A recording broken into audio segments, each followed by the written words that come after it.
This Week in Startups is brought to you by Squarespace.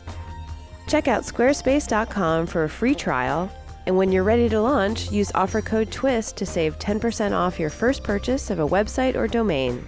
Uber. Read all about the ways Uber is moving forward by going to uber.com/moving forward. And LinkedIn. LinkedIn has marketing tools to help you target your customers with precision. For a free $100 LinkedIn ad credit to launch your first campaign, go to linkedin.com/thisweekinstartups. Hey everybody. Welcome to another episode of This Week in Startups. It's our news roundtable edition. Y'all love the news roundtable.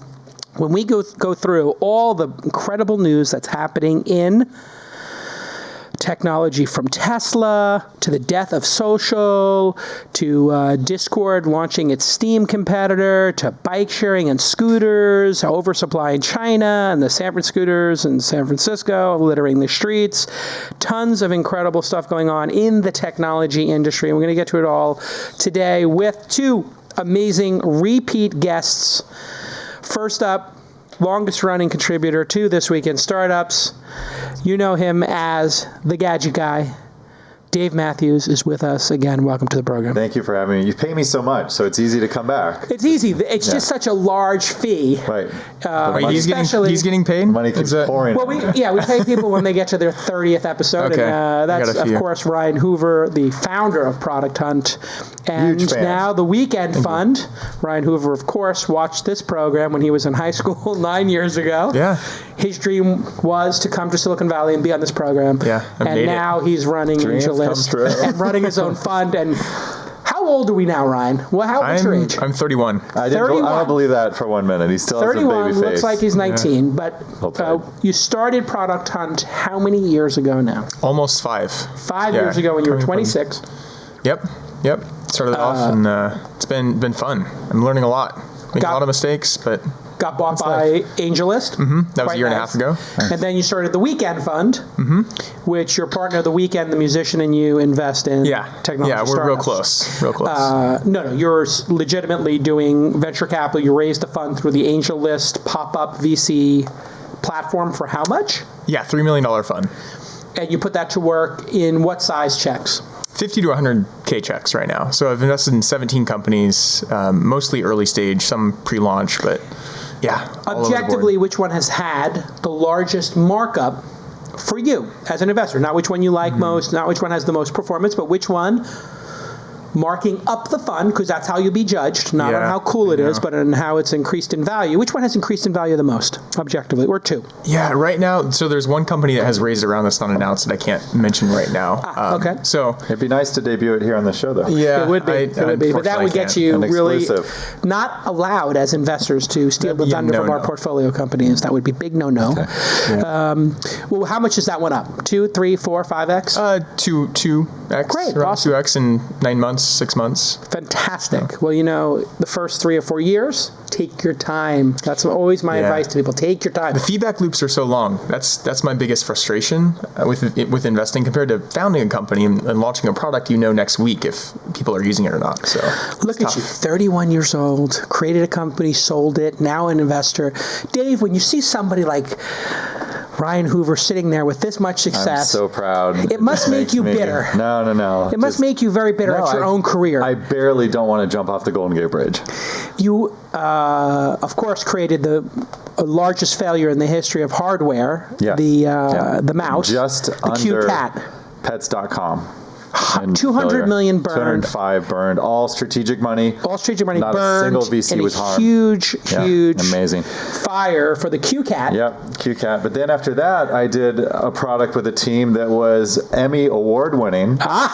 Like Jackie, Emmy Award-winning producer Jackie, who's not here today. Zero Emmys for J-Cal, but you're holding, of course, Blake Krikorians. Yeah, the late Blake, unfortunately. Yes, rest in peace. But Blake and Jason, two brothers, decided that they could take 2 computers and take the video coming off of your cable box, because they were sports fans. They wanted to watch their hometown sports wherever they were in the world. And Jason was, and Blake were both doing consulting at the time, and this is the Slingbox. Look at all these inputs and outputs. It was just brutal to set up, but once it was set up, it was pure magic because That's right. you could be in Tokyo or Europe, whatever, and control your TiVo or control your set-top TiVo. box. This is before Netflix had a streaming service. That's right. So I had DirecTV, and I put a Slingbox on there, and I have to say I was blowing people's minds because I was like, yeah, I can watch any show I want, anytime I want, Yep.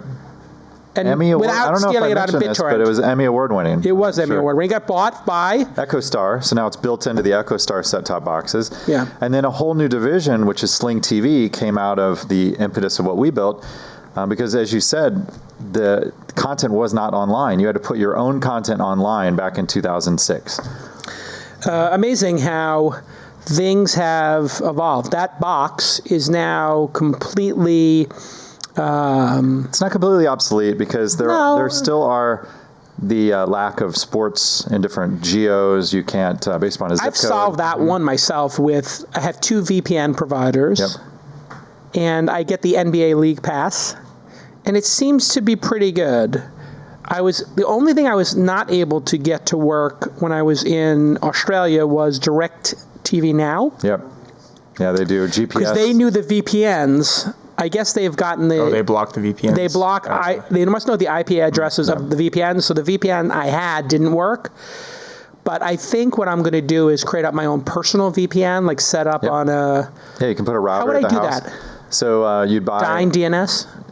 Yeah, you could do that, but you could set up a router at home that has VPN capabilities, and you'd want to use a higher end, like a Soho, small office, home office. Well, I would do it router. at my office maybe, and then set it up, and then all my employees could use it as well. Which is when they turn on their computers, they would be virtual private networking in. Yep.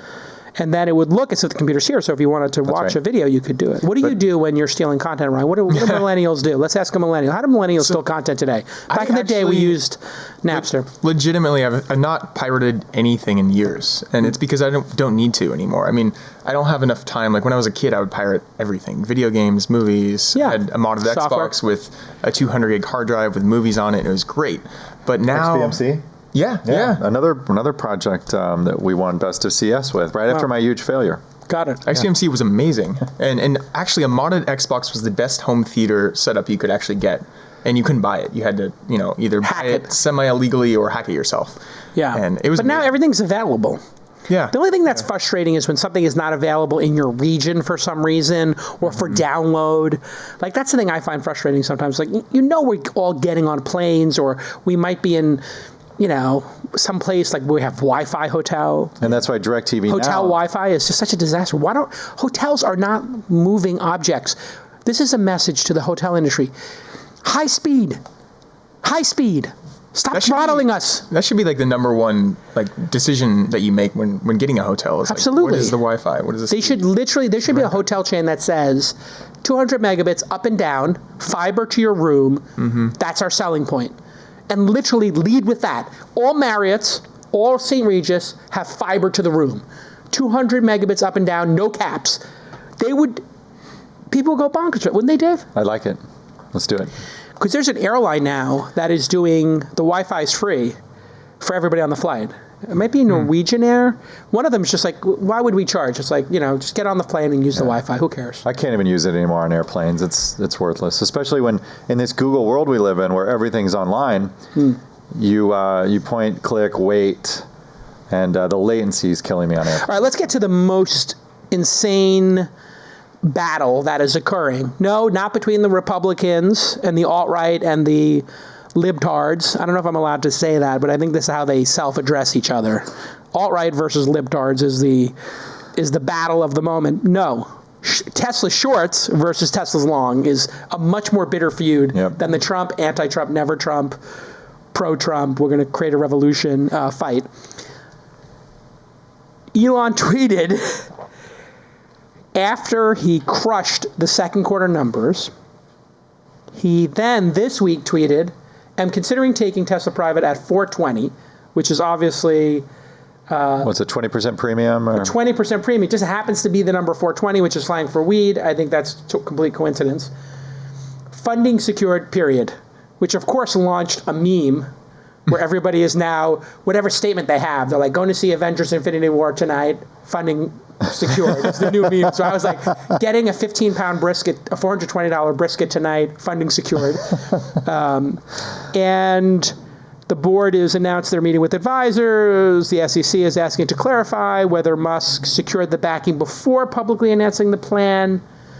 Otherwise, it could be an investigation. Musk says he has financial backing to purchase all the shares at $420 apiece. Of course, this made the stock go up. Why does Elon want to take the company public, Dave? These shorts are killing him. Everyone's betting against him, but he is Tony Stark. Yeah. No one should ever bet against Elon Musk. Period. End all. It's such a stupid bet to make. Yep. It's like literally betting against LeBron James, isn't it? Like, when you think about it, if there were 3 or 4 people, even if LeBron James has lost 2 out of the last 3 times to the Warriors, you still would not want to place a bet against him. It's not a logical bet to make against a high performer. Why do you think the shorts are so engaged in Tesla? And what do you think they're getting wrong, Ryan? When you look at this battle, how do you sum it up? Yeah, I think it's been kind of entertaining following Elon and a lot of the, in some ways, comedy and drama that's been occurring here with Twitter and the public markets. I actually have a close friend that joined Tesla, and so I'm hearing from his side and what's happening internally with all the ups and downs in the stock market. And part of the motivation for Elon and the team to do this is to avoid a lot of the internal kind of ups and downs that occur by being a public company. And there's just a lot of shorts. I haven't been following the stock closely enough. I've just been following Twitter, and that's where I'm getting my news. So, should he be using Twitter the way he's using it, which is to say, just like the president? I wasn't going to say that, but somewhere between Trump and Kanye level Twitter game, which is to say, full Twitter. He's gone full Kanye on Twitter, let's just say. I kind of think someone's using Twitter, right? Who else was using it? Exactly. We'll get to Twitter toxicity in a minute. Is he using Twitter the right way? So I've been thinking a lot about this. Twitter sounds, first off, a tweet just sounds ridiculous. But, world leaders and people are sharing their opinions and breaking news on this thing called Twitter. And we kind of have this expectation that Twitter it's not for a serious conversation or for serious announcements, but I think it actually is. Like, what's the difference between a blog post and a tweet ultimately? If what you're saying is true and honest and sincere, the number of words shouldn't matter. It's not the number of words that make something more legitimate. So in some ways, I think we need to look at Twitter as take it within the context of the tweets and everything, of course, but we need to take it seriously. And I don't know, Elon's not a stupid guy. I don't think he would tweet something like that as a joke. That's the thing I don't get, Dave, is people are like, oh, Elon's joking. And it's just like, okay, he's a funny guy. He's got a unique sense of humor, and he's kind of shown that to the world on Twitter over the last couple of years. But why are these shorts underestimating him so consistently? Well, what's the market after cap? Losing billions?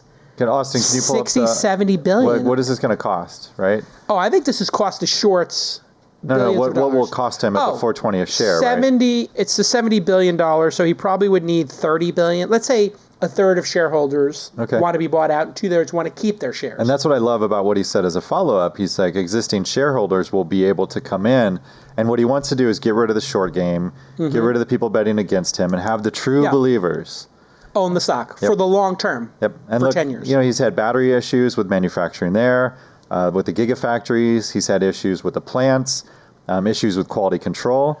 But you have the first Tesla Roadster. You have the first sedan. Yeah. Right? And then do you have a Model 3 now? I have a Model 3. I have one of the so Founder rich. series. I have 100. Gosh, I have really a lot rich. of money. Yes, right. Wow. Yes. This is before all your Uber payout too, right? Well, I had the Weblog Zinc payout. You got to remember. That's true. Yeah. But let's not make this a referendum on my personal wealth, which is nothing compared to Elon. Ryan's potential and Elon's current. Yeah, I mean, the idea that he wouldn't have funding is crazy because there's so many options out there. But there's an SEC ramification if he didn't have funding. It seems to me so he wouldn't do that. It seems to me the craziest thing right now is that it is the perfect use of Twitter to allow everybody to know at the same time what the CEO is thinking. I think this is masterful. If the CEO wants to take it private and somebody offered him that deal, whether it's verbal or in print, it doesn't matter. if he believes he has the security, he tells people that this is my intent, then everybody can react to it. And he could change his mind. He's the CEO, he's the largest shareholder, so he can change his mind. When we get back, I'm going to tell you the 5 sources of funding that I think, without inside information, are behind this. The people who want to pay the $420 when we get back. But right now, I want to just explain how amazing it is that Ryan created such a beautiful website for Product Hunt. And it took you, what, like 6 months to build that site? You were up and running 3 to 6 months, get it up and running? No, the first started off as an email. But when you built the website, that was beautiful. Website was a week or two. Week or two of building. Mm-hmm. Well, and over the years, you've spent hundreds of thousands of dollars. No, it was a couple $1 million were spent perfecting Product Hunt. Yeah, making millions. it great. Millions of dollars. Well, here's some news for you. For just tens of dollars, you can build a beautiful looking website like Squarespace. And I use Squarespace for everything. We use it for launch. FestivalSydney.com. We use it for Angel Summit. We do it for Founder.University, Angel.University. If you're going to build a website, you could be like Ryan and you could hire a team and spend millions of dollars. But you can build an equally good-looking site today with the power of Squarespace. You can turn your cool idea into a new website. You can showcase your work, blog, or publish content. You can sell products and services of all kinds. You can promote physical or online businesses like the failed QCat, or you could do the Slingbox. Any of those things can be done with a beautiful template created by world-class designers. Powerful e-commerce functionality is now built in. So you can sell anything online. It's not just a beautiful template. It's not just a beautiful website. It's not just affordable. It's not just a custom look and feel. You can sell stuff with it, and it is optimized for mobile right out of the box. And when you buy a new domain name, you can choose from over 200 plus extensions. You know, I'm getting into my extension game is getting a little better. What's your favorite extension of them all? Mine's .university. Anybody else got one? I can't even. You don't have one? No, I'm not. What's your favorite extension right now? What are the millennials, Ryan? What are they rocking right now? Well, we were doing the .us back in the day. Right, that was like right. Delicious. We were talking about this. .us got like crazy. This is our Gen X kind of game. Yeah. But what are the millennials? What are they up to with the extension games? Anything interesting? The Gen Z are really into the .af. Although it might be going out of Is that out of style. Afghanistan? No, I don't know actually what it is. But I think that's as F word. As fudge. As stands for it. fudge. Yeah. So if I were to Tastes say, like fudge. if we all had like 5 edibles right now, but I know you millennials are really into these edibles in the music festivals, correct? I mean, it's legal now. It's legal now. So a lot of people are HAF, high as fudge. Yeah. And you could be crushing it AF. Mm-hmm. How do I say AF in a sentence? Can you do that for me? I mean, if you want to, you say like .af. .af. If you enunciate the dot, it's even more Gen Z. Right, that's super Gen Z. Now I don't know. I'm an outsider in the Gen Z world. I'm a millennial, so I'm just telling you what I've seen. You could actually see Ryan is going to put weekend fun .af. I don't know. The weekend fun is AF. Anyway, get on Squarespace and you get all those analytics, built-in search engine optimization, free and secure hosting, and of course their award-winning 24/7 customer support. Check out squarespace.com for a free trial. Yes, free trial right now. It is lit.af. Oh my God, that would be the ultimate Gen Z domain. Somebody has lit.af. Yeah, if not, hit the drop button and somebody registers that domain. Probably for Postmates. Me. I need a .af. I'm going to get like Jason.af. That'd be somebody. You're so Jason AF. I need Jason as fudge. All right, I'm going to make a Squarespace site. Look for it soon. Make it yourself. I'm getting ice cream as Make fudge. it stand out. So good. Use the offer code TWIST and you'll save an additional 10% off your first purchase of a website or domain. Squarespace, it's lit AF. Go in there, go get it. It's awesome. It's beautiful. It's the longest ad read I've ever heard. Well done. You know what I'm doing now with the ad reads? I'm trying to have a little bit of fun. There's good jokes inside the ads. I'm trying to keep you engaged, trying to be a little playful and make it memorable because Squarespace, one of our longest running partners here, they make all this hardware, equipment, and staff. You know, we got 4 people working on the show full time, and then over 150,000 people download every episode now. Wow. Sometimes 250. So we're really trying to reinvest in the show and get it out to more people. All right, when we left our heroes, that included Ryan Hoover and Dave Matthews, we're talking about Elon taking Tesla private. I have no inside information, obviously, so I'm just going to put that out there first. And I don't trade public stocks.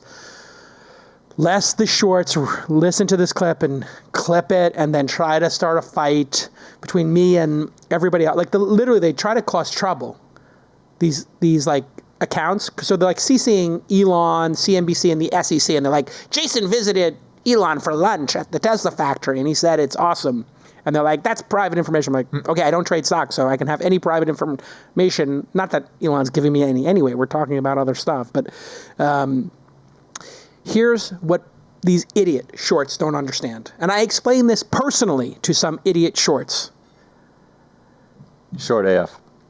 These people are short AF, and it's dumb AF. Short.af.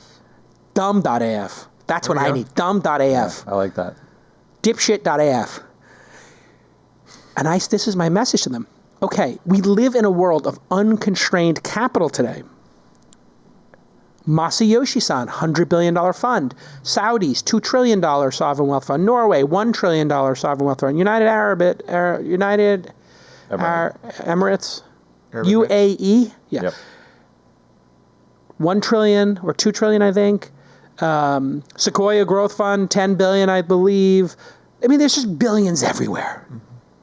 Then let's go to the corporate side. Apple, Google, Amazon, Microsoft, 60 billion, Amazon, 250 billion, Google, billion, hundreds of billions, I think, tens of billions, hundreds. There's billions of dollars everywhere. He needs only 10, 20 billion to take it private. He could literally write one email and CC the 10 entities I have. I would estimate all 10 take the meeting. No, I would guarantee all 10 take the meeting. And then I would say half would within hours make an offer to them. Because Tesla is such an important piece of the future because of energy. Mm-hmm. And the Saudis and Norway, they all know the oil they have is going away. And the Saudis built up a position of 5%. Oh. Now we start to see what's happening. What if the Saudis just decide, screw it. Let's just give $100 billion to Elon. Let's give him 20, 30 billion to take it private, and then let's invest another 50 billion in the company. Those shorts are, I mean, what is the end game for the shorts anyway? Why would you bet against them? It's so dumb. And it was so obvious that he was going to pull this off, and so obvious he is going to pull it off. But he had such a crappy last year between quality control, factory issues, et cetera, right? He's building cars inside of tents. This is the guy, he will stop at nothing to make the Model 3. I love it. Well, here's the other thing. The tent is a permanent tent. It's not a pop-up tent from Target. And we're in California, where it rains like twice a decade. And he used all the spare parts that he had, the extra stuff, to make that, whatever they call it, the fourth model line. This is, to your point, a sign that he is driven to insane levels to get the mission accomplished. It's not something that would indicate you should short the stock. The tent is not a negative. Mm-hmm. But my favorite short negative was they sent drones over parking lots where the Teslas were. Yeah. No, where the Teslas were parked. The Model 3 is going out. And they're like, look at all these Teslas. They're factory gated. This means they must be going to be burned or something, or they're going to raise all these Teslas. They're all gone the next week. But they're trying to spread fear, uncertainty, and doubt, which is what Twitter was designed for, apparently, with these anonymous accounts, which then leads us to Twitter. Twitter lost whatever. They got rid of millions of accounts. Mm-hmm. They lost 20% of their shares because of it. What's your take on this? So Gadget Guy Dave Matthews. It was a bad time of the year to do this because they do house cleaning all the time. Instagram, all the social networks have rogue accounts, people that create the clickbot accounts or whatever. So the fact that they did this at the same time that Facebook had diminishing views, Snapchat lost millions of views, right? This summer has been bad for social. And I think the kids, now the millennials might not be doing this, but I think the kids are finally going outside to play. This is a weird theory that I have, that in the summer, people get off of the computers and they go play in things like creeks, on lakes. They do boating and maybe some hiking. Tubing and organs. They should have never allowed all these bot and spam accounts, right, Ryan? I mean, the place is a mess.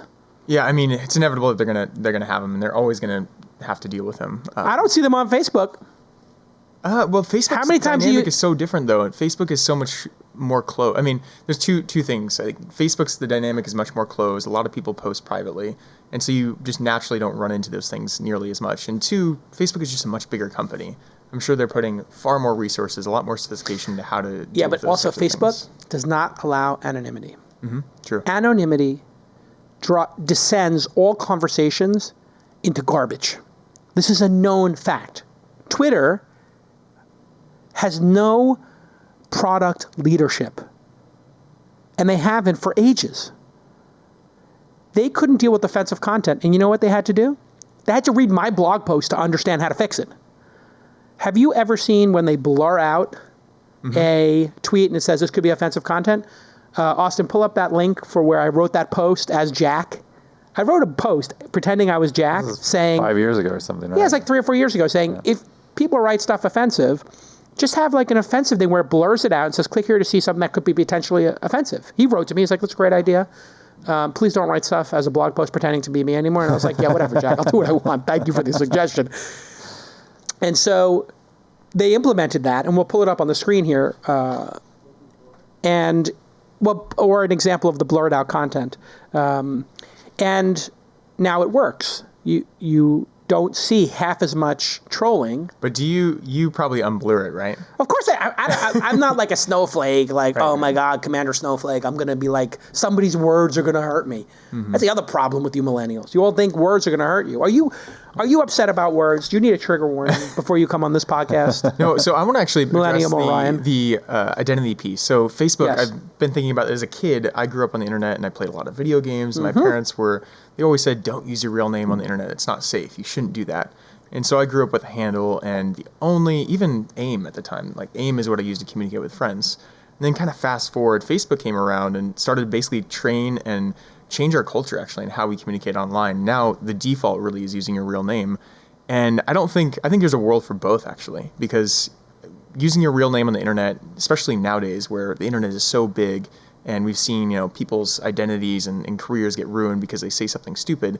I think there's a world where we still need to have a pseudonym or a username, and you see it within gaming communities, but not so much in like mass social networks right now. I think Twitter having and supporting pseudonyms, I think, is a great thing and something that should exist.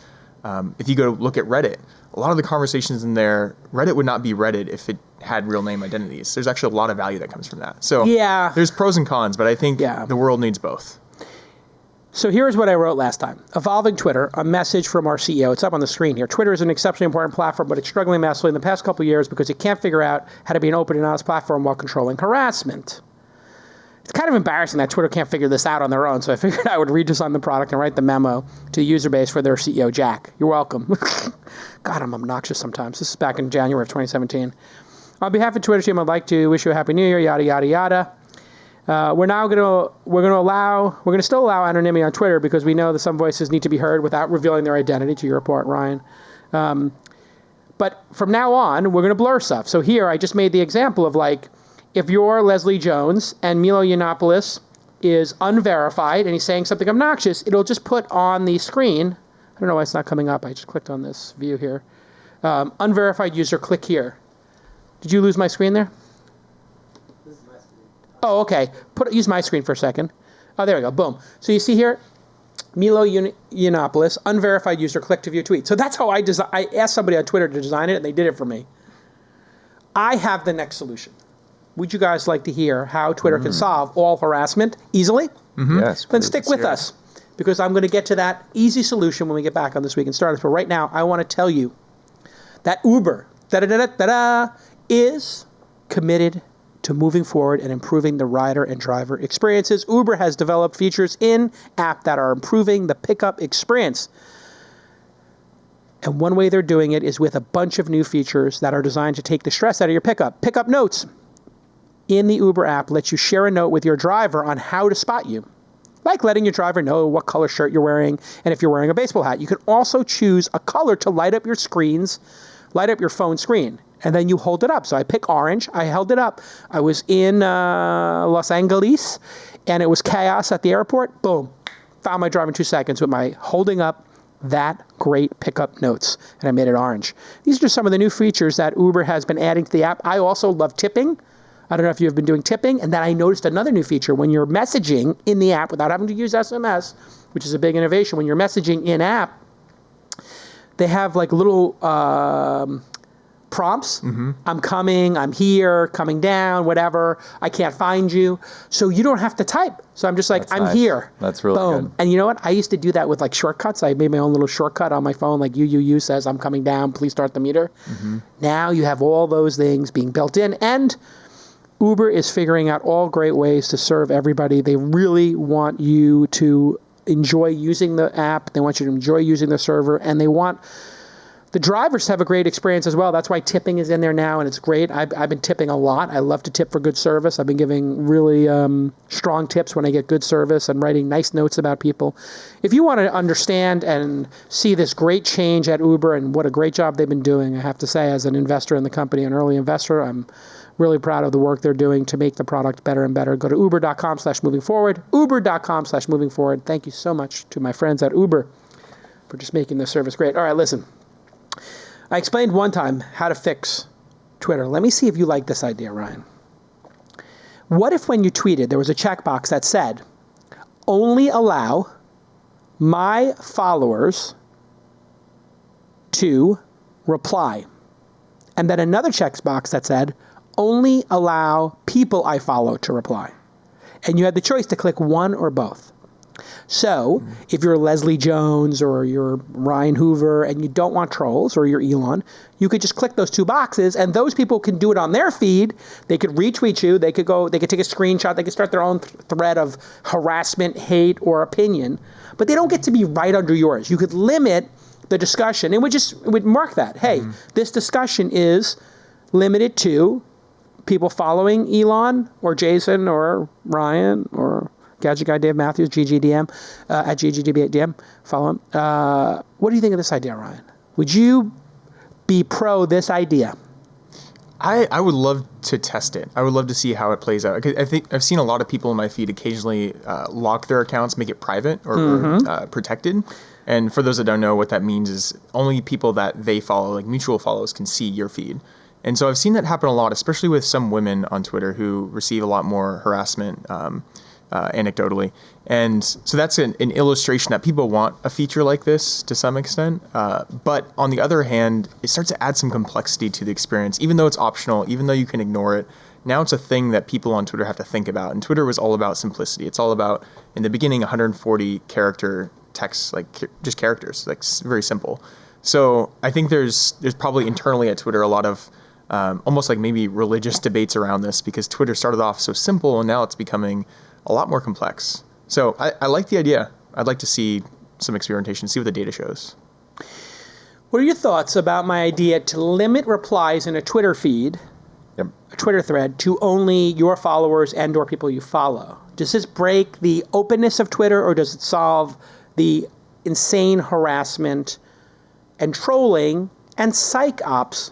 Let's call it what it is. People are psychologically trying to attack people. And I know I made a joke before about words being just words and you can let it roll off your back, but not everybody can do that as easily as others. And it is destroying the service for women. Women tell me universally that the amount of hate and violence they get on Twitter is insane. Black women especially, like Leslie Jones, although I haven't talked to her, but it's pretty brutal to be on there. Wouldn't this solve the whole thing? And would you be in favor of it? So I think Twitter has failed to innovate time and time again, right? Yes. They only added the 280 characters, a few months ago? Yeah, year 10. Right? Yeah, welcome to the future. So, and if you think about Facebook, what they were trying to do with making your profile open for a time a couple years ago, remember Zuck would leave posts saying, Facebook works better if we're all open and we're all out there. And they bought FriendFeed, which was open. FriendFeed was awesome. Right? Yeah. So a lot of the stuff that you see in your Facebook feed today was derived from what FriendFeed was doing. Got it. That's true. What I'm going to say is, even if they took up your idea, it would be years to come. And by then, it'll only be Kanye and Trump tweeting at each other on Twitter. So I don't see them pushing that envelope far enough, fast enough on innovation. I have a question. I think it was Matt Mazzio that tweeted this yesterday. He said his opinion was that Twitter should have copied stories sooner and earlier, just like Facebook did.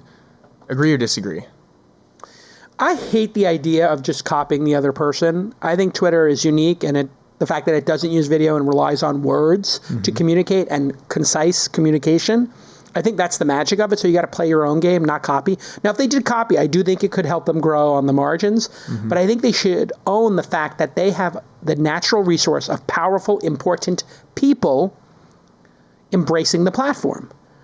And those powerful, important people don't use other platforms half as much. I mean, Elon's not on Snapchat or Facebook. He doesn't even have a Facebook page, like Facebook has never been able to get celebrities to embrace the platform. Snapchat has. So I think you got to play your own game. I do think it would help them on the margins, but I don't think it's actually the lasting strategy they should do. I think they should figure out how to get rid of trolling and spam accounts, but because they were so concerned about Wall Street's reaction, they never took the medicine. Then they take the medicine, they get a 20% haircut. Keep taking the medicine, Jack. Get rid of... Don't worry about the stock price. Worry about, and this is why Twitter should go private as well. Build a product that's kick-ass. Yeah. Just worry about the experience of the most loyal customers. And the most loyal customers are disgusted by what Twitter has turned into. That's the truth. Yep.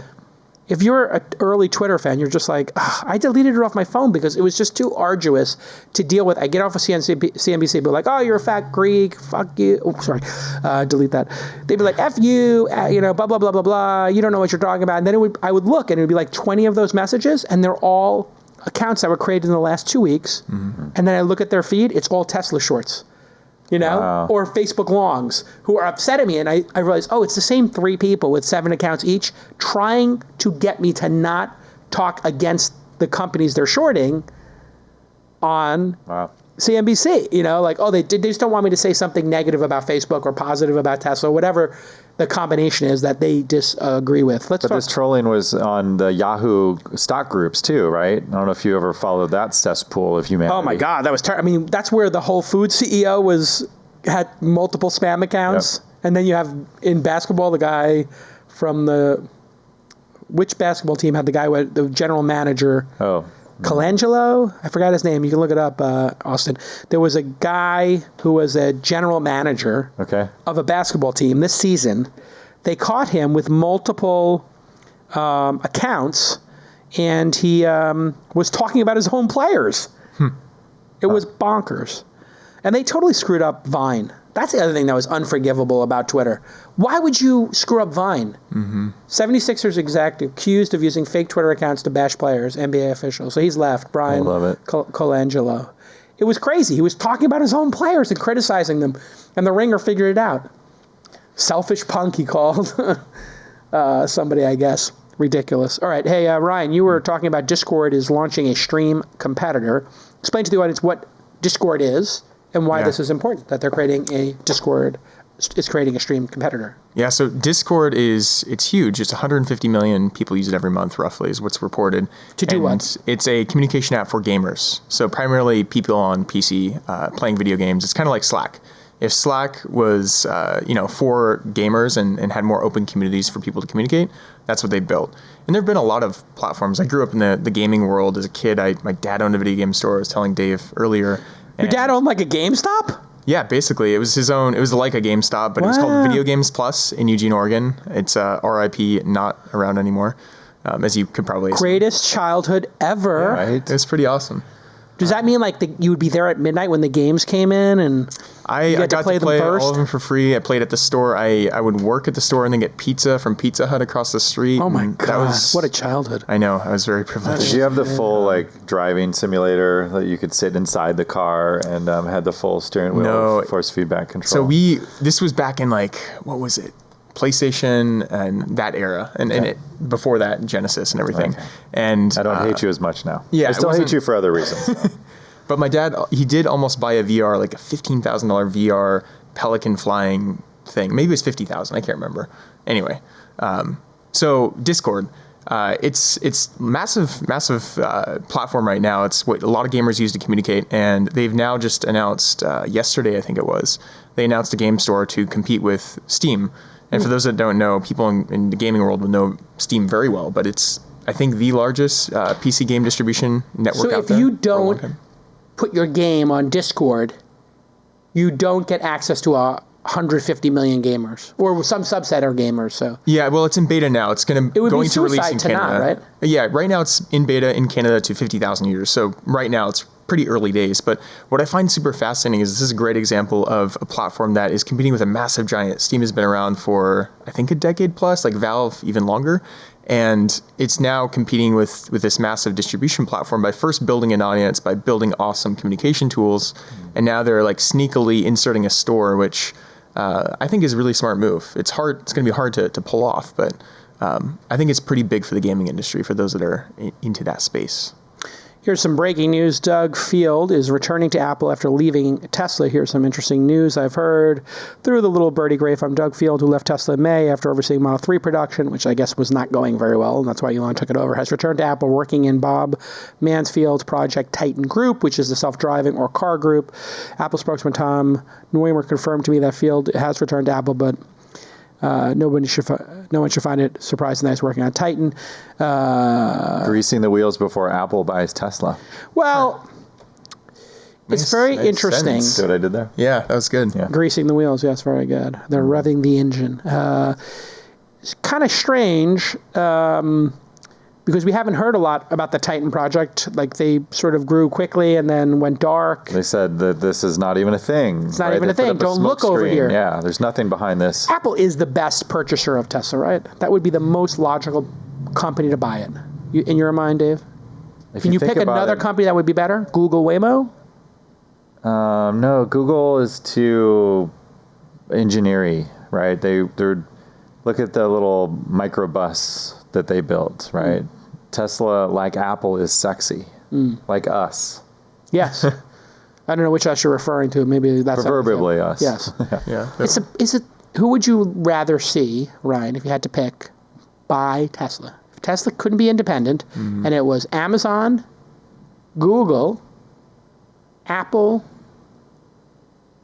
those three, or Microsoft, which one would you rather see buy it if you had to pick? I honestly don't have a good take on that. I don't know. Not who should do it. Who would Ryan like to see own it? Who would I like to see? Yeah, who do you think would be best for the consumers? For me personally, yes. I'd get most excited about Apple, because then I would wonder how would it integrate with my iPhone and my MacBook and all these other things. I mean, yes. Apple does a great job and AirPods and other things like that. Yeah. So from a consumer's perspective, I think that's the most exciting, having thought about it for 5 seconds. But at the same time, I also kind of want to see them remain independent. We see these big companies in tech grow larger and larger and larger. And while I don't fault them, that's like business. That's what they're supposed to do.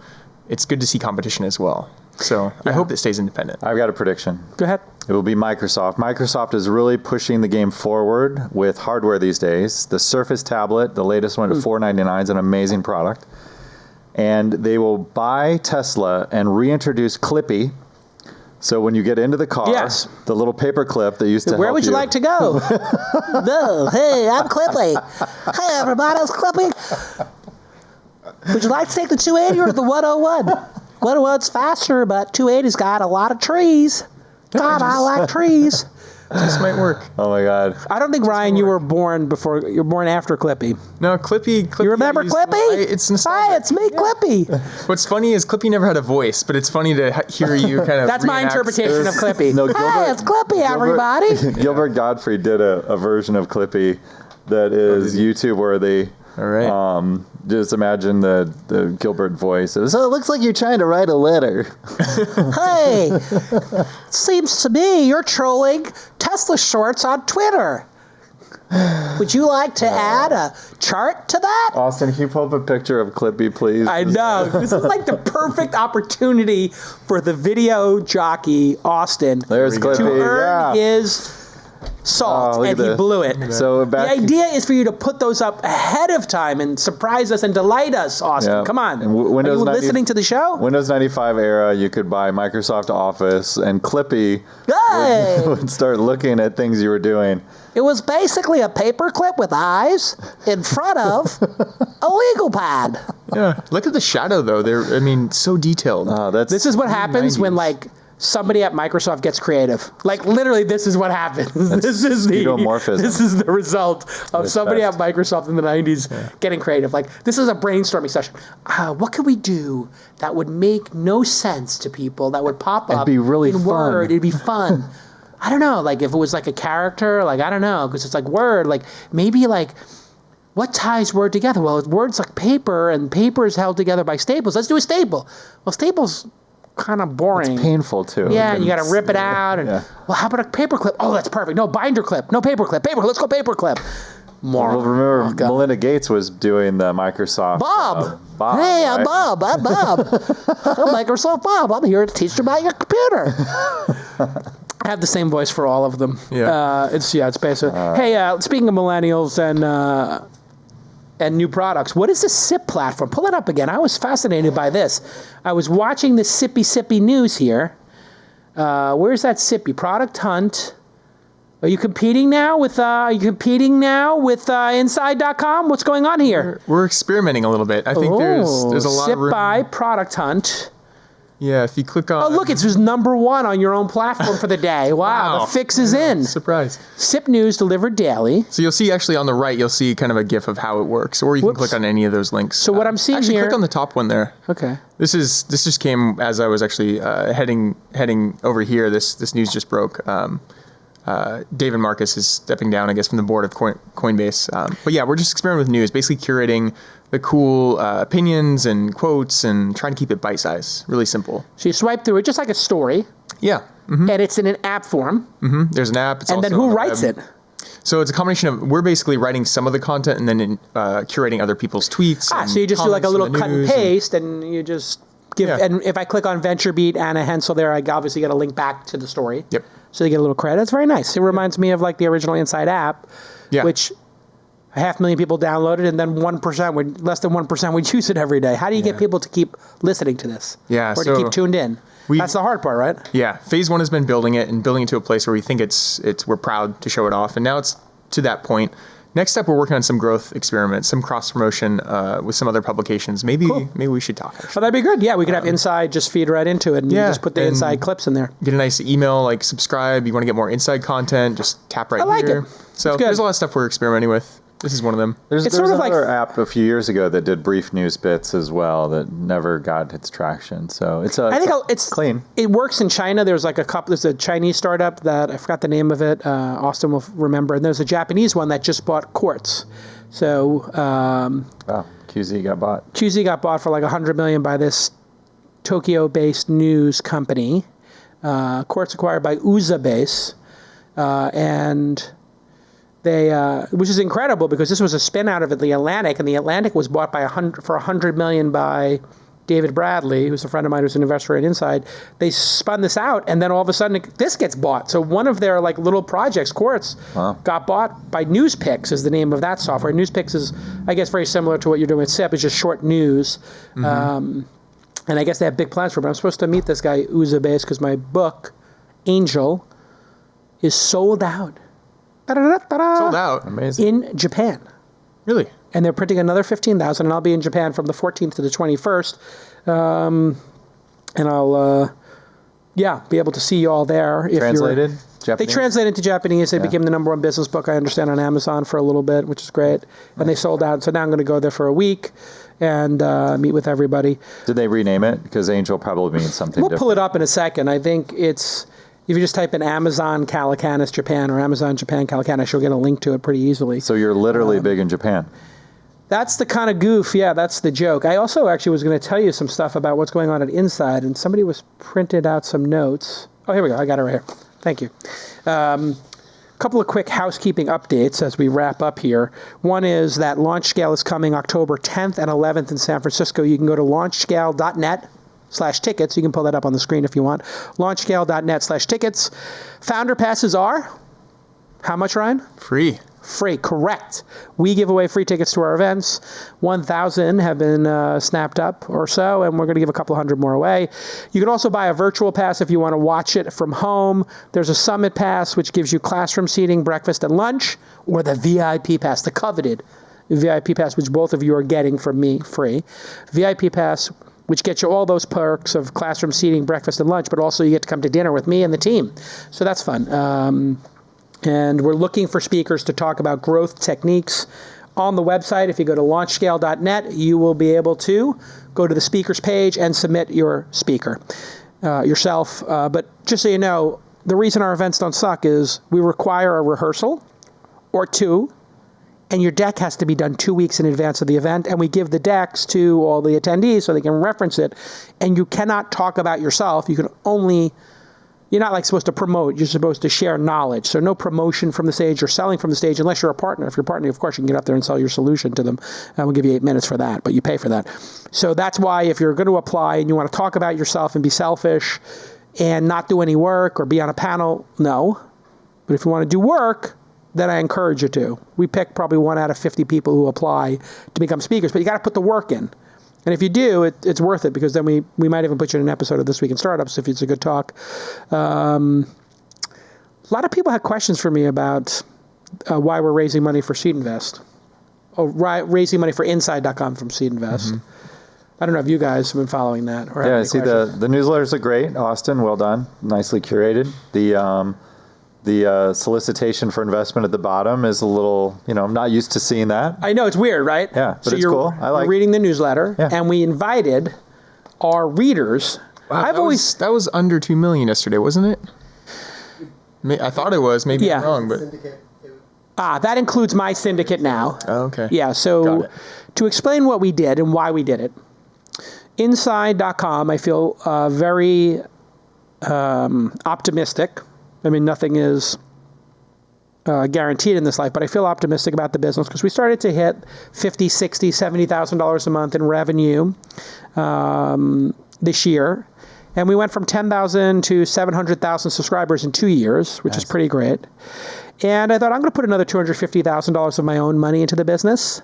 So I would like to allow the readers to participate. So we set a valuation of 15 million. Is that right, Austin? A $15 million cap, which is a good deal. And I said, I'm putting 250 in. If you want to join us, go ahead and go to seedinvest.com/inside, and you can, if you want to participate or not, or ask questions. And, the roadmap is maybe to launch another 30 newsletters, maybe do some growth experiments and try to get from like this organic solid growth to maybe really faster growth, and get the premium subscriptions going. We have a really good CMS for doing email newsletters. And so it's going well. And I wanted the readers to be able to participate because I believe that the future of fundraising, which I learned from AngelList, syndicates were one thing, but those are accredited investors. What about the people who are just reading the newsletter who are not yet accredited? Well, you can with Seed Invest do this Regulation D, I guess, or Regulation CF. And that's what the SEC, just to explain that, the Securities and Exchange Commission has allowed people to invest that aren't accredited investors, right? Correct. It's high risk, but small amounts of money. So $1,000 minimum, if you lose your money on it, like if you compare it to like betting on sports, which is going to be legal, or playing poker or games of skill, which is legal, or, playing in a poker tournament. Maybe your chances are better here or worse. I'm not sure exactly. It depends on how good a poker player you are. But I like the idea of people being able to do what they want with their own capital and place bets and be involved in it. So for me, it's an experiment. If this works and we can get from, our $70,000 a month in revenue and we 10x that and we get to $700,000 a month in revenue, we start hitting like a $10 million a year run rate, I would like to continue to offer the investing to our readers, not just to high net worth individuals. So I think it's kind of a big deal. And if you want to learn more about it, go to seedinvest.com/inside. I think there's a couple more days you could be, maybe 7 more days. And we've raised 2.65, and I think there's 340K left. Anyway, if you have any questions about that, you can email Austin@inside.com. He's the president of the organization. He runs everything day to day. Austin@inside.com. The best thing about that is the money gets wired in as it comes in. And I raised $2.5 million for New Air. And you have to sit there and like, when's the wire coming? Well, it has to go through corporate counsel. No, in this case, I think it does. You do have to wait for it to all come in at once. They do it as a group. Okay, all right.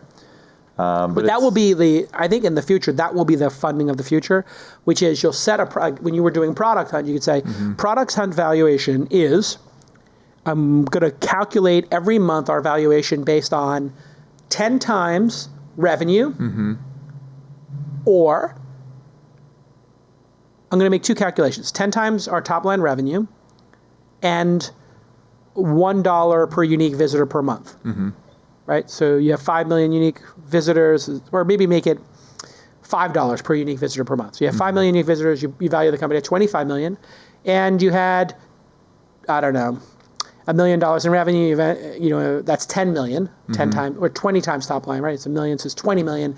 I'm going to take the average of those two numbers and make that our floating valuation. And you can buy shares at the floating valuation, or we'll even better, we'll average it trailing 6 months, and you can buy shares in that anytime you want. So it's not public, but you can apply, and then you'll maybe every 90 days, on a private company, settle these shares, which is, I think, what Elon wants to do with Tesla. At SpaceX, I think every 6 months or so, they allow people to buy and sell the shares.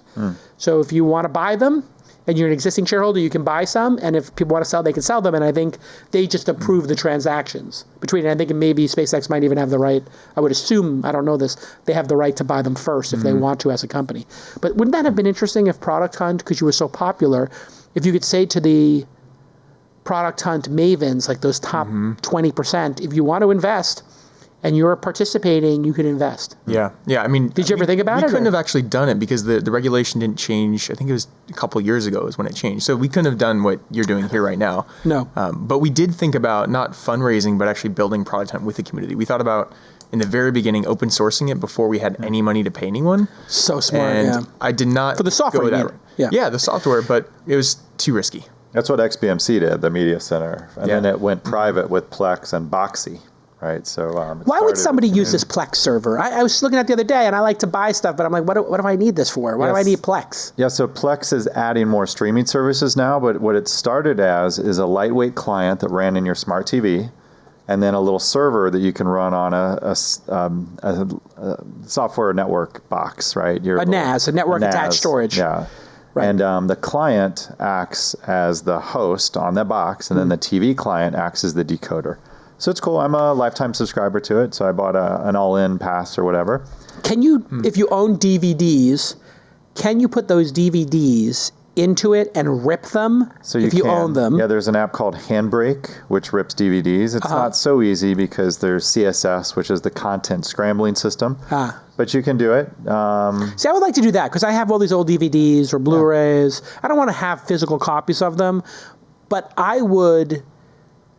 I guess you could pay and buy the movie on Apple and have it on iTunes. You can, but then you have to buy it again. So what's cool with Blu-ray is they have the ability to type in a code that when you buy a Blu-ray DVD, you can get a digital copy of it as well, and you can assign that to a Plex server. So Plex, I don't think has put the middleware in for that yet, but they continue to innovate. And Plex just added podcasts last week as well. So really, what I was I hear they'll be big. Yeah, they're podcasts. I'm thinking about this podcast thing could be big. I'm thinking about doing a few thousand of them. I don't know. But what's cool about Plex what's fortunate about Plex is they continue to keep adding streaming services on it. When XBMC was really about the ripped content on the Xbox hard drive, and Boxy we sold to Samsung, and Samsung ended up shelving the product years ago. So Plex continues to take the roots of XBMC, which is now. What they rename it to? I totally spaced on it. XBMC is still alive. With kicking myself now for not knowing this, but you get a much more polished experience with Plex. They even have a DVR for it now for TV. Yeah, DirecTV added the DVR functionality. Yeah, I've been a DirecTV Now user for a year. You love it? I don't. I love it. I get streaming hiccups on it. Oh, because you're using it in a browser window. No, I'm doing it on an iPad or. Oh, my Apple iPad, TV. It works really well. Yeah. Although I have one problem. I hit my overages the last 2 months at home, so I think leaving CNBC on, and I got a 4K TV, and so we're doing Netflix. I think I'm like, if my daughters Do you watch. have Comcast? Do you have that limit? I have the Comcast limit. God, I hate Comcast. These jerks. It's just this is a message to Comcast. Really? Yeah. Like everybody hates you. Just stop with the overages. It's nonsense. Yeah, but look, I had literally Comcast is so annoying that the second I get another option, I'm going to go with it because 5G, the networks are launching now. Honestly, why would you AT&T, taunt your customers? An AT&T tablet, the networks are literally coming on as test environments now. Motorola just shipped a phone that's 5G Okay, well, tell us what that will look like in the world. I have Verizon Unlimited. So are you saying at home I'll have a hotspot and I'll use that to watch 4K Netflix? That's right. Yep, you will. And then the best thing about 5G networks is right now with the cellular networks, you have to render the page, click on the item, and then it sends it back to the servers, there's a lot of latency there. With 5G networks, you'll have fiber-like latency. So very over wireless. Over wireless, yeah. They've really figured out. What happens to Comcast in this? Because It goes away. You don't need it anymore. You'll have, additionally, you'll have higher tower density as well. So there'll be more towers per city. Wow. And we'll all just be bopping back to that tower nearby. And AT&T, if you're an unlimited AT&T subscriber today, you get DirecTV Now lightweight, a package that's normally $15. You get that included as well. What? So AT&T is going to get rid of all this traditional infrastructure they've built, and everything's going to be 5G. So do you know millennials, Ryan, who don't have Comcast at home and use their AT&T or Verizon Unlimited as their internet connection? Yeah. I don't. No, Yeah. I think too many people are scared of going over their limits, their bandwidth. But they have some So- unlimited, right? Verizon is everybody unlimited came now. back with unlimited plans. Yeah, because it was getting too arduous. Yep. I just think like Comcast really like, and then what Comcast does is they're like, you're about to go over your limit. And then like everybody who's surfing the web in the house is getting this like scary message. It's so annoying, Comcast. Honestly, this is a message to the CEO of Comcast. People don't like you. And they're going to like you a lot more for haranguing them for going over their limit, which costs you nothing. So instead of taunting and creating bad will with your customers, Comcast CEO, please treat us with delight. And who cares if we go a little bit over? Stop annoying everybody in the house with this goddamn pop-up that you're going over your limit and you give us 2 for free. You're disconnected from the reality. Everybody hates you and you're building up ill will. And we're all going to run for the hills. Have your children cried from that pop-up message? They haven't, but then like everyone's like, oh, what's wrong with the internet? We're getting these pop-up messages. We're over, and I'm like, okay, now I got to go into Dropcam or Nest, put all the Nest cams down to medium or low in terms of bandwidth consumption. So then the nanny comes like, oh, something wrong. It's all blurred out. I can't see the kids in the room. And I'm like, oh no, I had to put it on low. I'm going to go back and put it on high at the first of the month. Oh, now I'm futzing with Netflix. You're an IT manager at your own house. You can't get away from this. I'm literally like in the Netflix settings, like how do I downgrade Netflix for the last 5 days of the month? And then they make it like $10. They make it super punitive.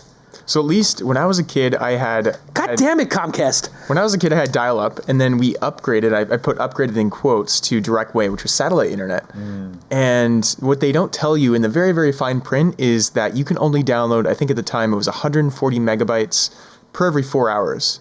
So if you wanted to, as little Ryan would do, download a movie or a game, you'd immediately hit that, and then they throttle you down to 1 kilobyte a second. And so and things you have are 22,300 miles of space between your ground station and the satellite. Yeah. And it has to go up, which is latency, and then back down to Colorado where their switching center is. Yeah. So it's my StarCraft satellite game internet was is weak impossible. for that reason. My latency was way too high. I was terrible at StarCraft. But so Comcast may not be the best, but at least it's not direct way. So we got that. Yeah. But 5G, I'm really excited for it. Can't come soon enough. I want unfettered broadband everywhere, just like me, unfettered. All right, everybody, we're going to get back in just a second and talk about the bike sharing scooter insanity. We're going to have some incredible photos to show you of these things at Scrap Heaps. I was in LA and people were raging, oldsters, not new young people, but oldsters over 50 crowd. The things they said about bird scooters and the littering of them, I'm going to tell you. And I have some stories about what's happening with bird scooters that you're not going to believe after this quick break. And let me just tell you something. I am addicted to LinkedIn. I love this product. And most people don't know. Oh, sure, you got LinkedIn Jobs. Oh, sure, you can put your profile up there. Oh, sure, you can rate each other's skills. You can share. Now you get the feed. All these incredible features they've added, and they made the service so fast. Remember when LinkedIn didn't have the feed and it wasn't so fast? They just re-architected everything, and it's lightning fast. But what people don't know is you can use LinkedIn for marketing.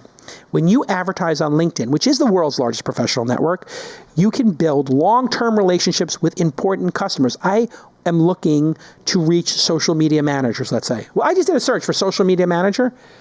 8.9 million results. Social media manager at art.net, pull up my computer. Social media and communications consultant, San Francisco. Google doing social media at O'Reilly Media, social media manager at Box. How do these sound? Social media at Google, social media manager, copyright, and content strategist. I've got 10 shared connections with that person, a freelancer. You've got all these incredible titles. Well, did you know that you can market to people right down to their job title or even their company name and their industry? So you could look for people with social media in their job title. Or you could look for people at social media at Google and Amazon and other famous companies. Or you could say, I want social media people in the entertainment industry, or I want them in the enterprise computing industry, and you can target them with your product or services. And this will build more trust, and it will get you to those really high quality leads. 4 out of 5 customers on LinkedIn are decision makers, including the 3 of us. So you're building relationships that matter. And this is the crazy call to action. I can't believe this. It's the most generous thing I've seen in a long time. LinkedIn.com/thisweekinstartups. Go ahead, type it in. LinkedIn.com/thisweekinstartups. You can pull up my screen and see all those social media managers, or you can pull up Austin's screen and you will see what happens when you go to LinkedIn.com/thisweekinstartups. If you go to LinkedIn.com/thisweekinstartups, you can do this too, Ryan. I see Ryan is typing away. LinkedIn.com/thisweekinstartups. You're going to get $100 credit. An ad credit to launch your first campaign. So you can get $100. If you made it to this point in the program, you get $100 for free from LinkedIn. Welcome, podcast listeners. You just type in your email. Look at that. Austin is taking advantage of it right now. He's typing in Austin and Inside, claim my $100 credit. Boom! $100 from your pals at LinkedIn and This Week in Startups. Jay Cal has gotten you $100 for getting this far. All right, real quick, let's round up with the most loved and hated product in the world today, scooters. Are you rocking a scooter, Ryan? What are you doing here? How do you get around town? To admit, I've never actually ridden a Bird or Lime scooter or any of those. I haven't yet. But when this came up at the Millennial Star Chamber meeting, what happened? Were they just like, shame, and they rang the bell? Yeah, so I see both sides. One, I think it's great in that, if you need to travel a mile and there's a scooter right there and you can, save on gas, it's super efficient. It'll save you time. On the other side, though, there's actually a former coworker of mine. She has a dog, and she was walking the sidewalk, and the dog almost got ran over by a scooter because some idiot is just cruising on the sidewalk without regard. This is the big problem. We're looking at pictures here. Look at this Shanghai in China. Shared bikes stored and piled high in the Fujian province of China in 2017.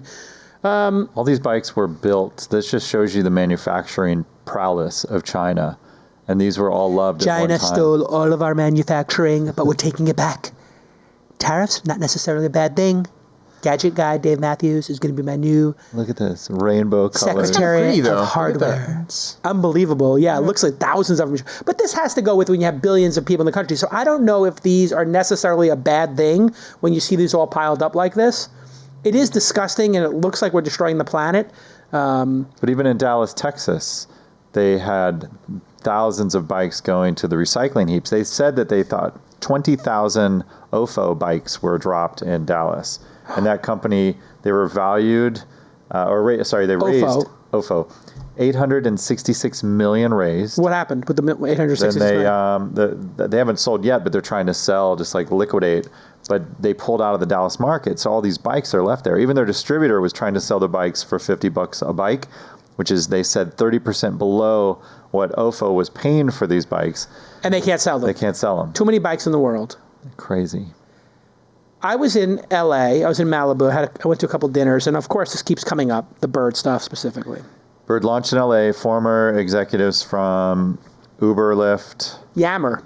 The guy who's the CEO, TK, another TK, came from Yammer. And David Sachs was an investor. People from Venice were so upset. They said that there's a movement in Venice where the people who live in Venice, anytime it's left in front of their property, they take them, they break them on purpose, and throw them into their garbage bins or other people's garbage bins. So now, I don't know how widespread this is, but I've heard it multiple times that citizens are taking action against these. What do you think this says about the future opportunity of these scooters and the strategy of better to beg for forgiveness than ask for permission? Gadget Guy Dave Matthews. Yeah, so what Jason means by that is these companies did not have operating agreements with the cities. They just dropped them all over the streets. San Francisco had a $100 a day fine per scooter that was left here. They're putting together a program where up to 2,500 scooters can be dropped in all over the streets if you are one of 3 selected companies to enable this. Before that, there were City Bikes, there are Ford Bikes. New York has City Bike. That company went bankrupt. Ford Bikes are all over San Francisco, but they use docking stations, so you have to put them in a certain place. When I lived in Seattle last year, there were 4 different bike share companies. It's very windy in Seattle, and the bikes would be littering the streets. Because they blow over. They blow over. What, is there a solution? No, this first 6 months of the year, I lived in Los Angeles, lived in Santa Monica, and then Venice. The scooters were sprawled out in front of doorsteps. You'd go to rent one via the app, and they would be inside of garages. They'd be on people's balconies, porches.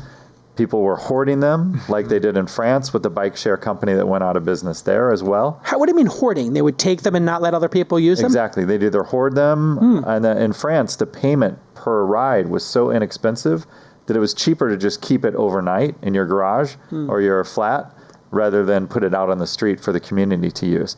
How does this change, Ryan, the move fast, break things culture of San Francisco and startups? Do you think this is the end of the line for it? Do you think the public is had enough? Or do you think it's just an adjustment? Look at all those dead birds. I think the solution is self-driving scooters. And I kind of half joke because there is actually a company working on this. Of course there is. I mean, come up with any idea. There's some company working on it. But that's one solution. I think technology, it's never perfect when it first launches. But people start realizing, oh, these are the issues that we didn't realize. And yeah, there's pretty obvious issues like before launching. It's not like they had to launch to not see these issues coming. But this is how technology works. You know, it's never perfect. Issues happen. People fix them. I don't know. I'm hopeful for it long term. I think this can actually transform how we commute short term, and just better for the environment. Reduce the streets. Like, why do we need this giant $2,000-$3,000 a pound like piece of steel to move? Usually it's just, there you go. Scootbee, there it is, on Product Hunt. Yeah, that's an self-driving dockless. An actual video of a real human. Oh, so it scoots, it'll self-drive after you get off. Yeah, exactly. And then park itself and charge itself. That's what it should do. Yeah. Now, years ago, there was a car company that would do this as well. It would kind of stack itself like a shopping cart. So you'd have hordes of cars that would go and this is what Elon wants to do as well with the Teslas. He says you'll be able to make money. And your Tesla while you're you go at work, to dinner. We'll go you go to drive dinner. for you. You get dropped off by your Tesla. Then your Model 3 goes and is an Uber. Hopefully nobody pukes in it. And then when you're ready, you call it back. You tell it what time you want it back, and you're done. Mm-hmm. Or it could just drop you off and then go park itself back in your house and then come back and pick you up. Mm-hmm. Just like Link in Zelda. I don't know if you played any of the Zelda games, but I got is a Nintendo DS game. Well, Nintendo back platform. in the day. Yeah. Oh, she had a sled or something that would pick her up? Link had this little Is flute. Zelda a he or she? It's a he. So a he. Link, Zelda is the princess, and then Link is the main character, the he. And so you'd have a flute, and it'd be like, I'm not going to do the noise, but you do a flute. If you could, that'd be really No, I'm not going to. You have a flute, and you go, what? It's a flute, and you do it goes, a little what do you noise. go with a the noise happens. and the noise is? I don't even remember. Something like that. And then your horse comes out of nowhere. So basically the things in video games, the things that we virtualize are the things that will happen in the future in real life. Amazing. Absolutely. You can beta test them there. Yeah. All right, listen, this has been an amazing episode. There's an easy solution, by the way, to this scooter problem. Does it blur out the scooters? No, if somebody is riding it on the sidewalk, they need to get a $500 fine. Yeah. It has to be wildly punitive. I am fine with the scooters. You cannot ride them on the street. Mm-hmm. And I literally have seen the 10 times I've seen these, or 20 times I've seen them, I've probably seen them 20 times. 17 of the 20 times the people were on the sidewalk. Mm-hmm. And I almost got run down by 3 of them going across the crosswalk because they were being operated by old people who have never been on one. They look like idiots. They look like dorks. You know, if you're over 40 and you're on one of these things, you would by default look like an idiot. You got 9 years left, Ryan. Oh, nothing to see here. You look like a dork. It's completely age inappropriate. Like I see these like 50-year-old guys with their like tie flapping in the wind over their shoulder. I'm just on like their boosted age boards, Dave? Yeah, I'm like it's kind of age inappropriate, ridiculous. For my 40th but a booster board, birthday, I bought a booster board. I'm cool with a respect booster that. board because you're in the street and you're kind of like holding on to your youth. Fine. Yeah. Once you take that giant sled and you put it on the sidewalk, no. They have to give, if you're on the street, you get a $500 fine. And Bird should also get a $500 fine for you riding it on the street. And they should cancel your account.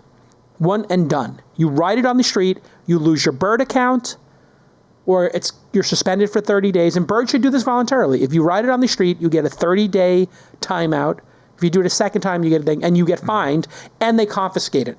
So they should just send police out and just answer that issue. That all of the birds need to have little nests where they draw on the street a square. Yeah. And it's your responsibility to drop it off in the square. And if you don't drop it off in the square, you get banned from the account. And that's the city bike model, which when I lived in New York, you could never find a docking station that wasn't full or the ones that were out of order. And then you lived in New York in 99, 2000. Yeah. Remember the Razor scooters? When that Of was course, the go-to that was another thing when it was like, come on, plowing guys. people down in New York City. Well, that was the super age inappropriate thing. All these guys on Wall Street were like, yeah, I got to raise a scooter, zip, zip, zip. And it was just like, they're like all falling and breaking there. Like, if you're, yeah, oh my God. The hoverboard. Totally forgot about hoverboard. Wow. Austin, you this was just great. saved the day. This is the greatest gift in history. It's a DeLorean There's so many things and here. a guy with a selfie stick with a virtual reality headset on a hoverboard, wiping out next to Well, his his skateboard, drone. and his drone is videotaping him. Oh my God, this is awesome. Hey, If I have a- only he had a bottle of La Croix in his hand. Oh my gosh. If he had the key lime La Croix, which by the way is the greatest flavor of La Croix ever. And by the way, this is a message to La Croix. I am pimping this stuff out incessantly on my podcast. If I don't get a sponsorship from you in the next 30 days, pronunciation of La Croix. Yeah, you're trolling me now with your search terms. Well done. I say La Croix, like the French might say it. La Croix. Oh, really? It's there. The company even explained. Wait, hold on a second. The problem is everyone's pronouncing the brand name wrong. La Croix is pronounced La Croix, not La Croix or La Croix, like French might say it. The company even explains on its website the name is pronounced La Croix, which is how you pronounce it, correct? And it rhymes La Croix. with enjoy. That rhymes with enjoy. La Croix, Nice. enjoy. That is ridiculous. It is not LaCroix. The company that makes this is incorrect. It's La Croix.